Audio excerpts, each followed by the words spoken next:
ہمیں جوائن کیا ہے علامہ مفتی خرم اقبال رحمانی صاحب نے۔ السلام علیکم ورحمۃ اللہ وبرکاتہ۔ اچھا، چونکہ شہادت موضوع ہے ہمارا، اور ہم یہ بھی جاننا چاہیں گے اس حوالے سے کہ جو اسلام کا جو کفر و اسلام کا جو پہلا مارکہ ہے وہ بدر کہلاتا ہے 2 ہجری۔ اب اس میں چونکہ فتح یاب ہوئی ہے قلیل جماعت مسلمانوں کی، تو اس میں جو شہادت پانے والے صحابہ کرام رضوان اللہ تعالیٰ علیہ مجمعین ہیں، جنہوں نے اپنی قیمتی جانوں کا نذرانہ پیش کیا، میں چاہتا ہوں ان کے حوالے سے کچھ ارشاد فرمائیے۔ بسم اللہ الرحمن الرحیم والصلاة والسلام علی رسولہ الکریم، اما بعد۔ نبی کریم رؤوف الرحیم صلی اللہ تعالیٰ علیہ وسلم پر جب وحی کا آغاز ہوا تو اسی زمانے سے مومنوں کی صفات اللہ سبحانہ و تعالیٰ نے بیان فرمائی، اور بار بار ذکر ہو رہا تھا آمنوا وہاجروا وجاہدوا، ہجرت بھی ہو گئی ہے، ایمان بھی لے کر آ گئے۔ اب یہ جہاد کس نوعیت اور کس کیفیت کا ہے؟ تو پہلی مرتبہ عملی طور پر اللہ کی راہ میں کافروں سے لڑنا، اس کا جو عملی مظاہرہ ہوا وہ میدان بدر میں ہوا۔ اس لیے اسے حق اور باطل کا پہلا مارکہ بھی کہا جاتا ہے، اور قرآن مجید نے یوم فرقان اس کو کہا۔ اچھا، حضور علیہ الصلوۃ والسلام کی تربیت کا بھی اظہار یہاں پر ہوا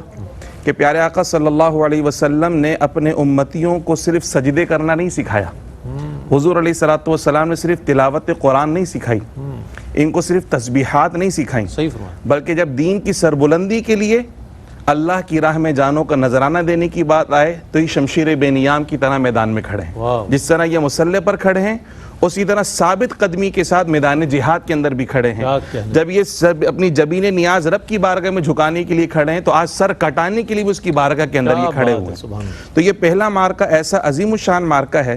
کہ یوم فرقان کے ساتھ ساتھ یہ آئندہ جتنے آنے والے زمانے ہیں اور قیامت تک جتنے زمانے آنے والے ہیں، اس میں ثابت قدمی کی سب سے اعلیٰ مثال بن کر سامنے آنے والا ہے۔ بالکل۔ تو جس طرح السابقون الاولون کی ہم بات کرتے ہیں، تو اسی غزوے کے اندر چونکہ غزوہ باقاعدہ پہلی مرتبہ جنگ تھی، تو پہلی لڑائی باقاعدہ، اس پہلی لڑائی میں باقاعدہ جو ہے وہ کافروں کو قتل بھی کیا گیا اور ان کو اسیر بھی بنایا گیا، اور اس میں تقریباً 13 مسلمان صحابہ کرام انہوں نے جام شہادت بھی نوش فرمایا۔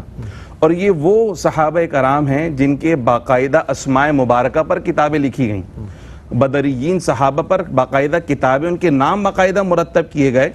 اور ان کے ناموں کی برکت اتنی ہے کہ بزرگان دین نے، فقہاء نے، علماء نے یہاں تک فرمایا کہ ان کے ناموں کی تلاوت اگر کی جائے اور ناموں کی تلاوت کے بعد اللہ کی بارگاہ میں استغاثہ پیش کیا جائے، تو اللہ کی بارگاہ کے ایسے محبوب اور مقبول ہیں کہ اللہ سبحانہ و تعالیٰ ان کے صدقے میں حاجتیں پوری فرما دیا کرتا ہے۔ اسی طرح جس طرح بدری صحابہ کرام باقی صحابہ کرام سے افضل اور اعلیٰ ہیں، تو وہ فرشتے جنہوں نے غزوہ بدر میں شرکت کی، فرشتوں کے درمیان ان کا بھی مقام بہت مرتبہ بلند و بالا ہے۔ تو یہ شہداء کرام اسلام کے اولین شہداء میں ان کا شمار،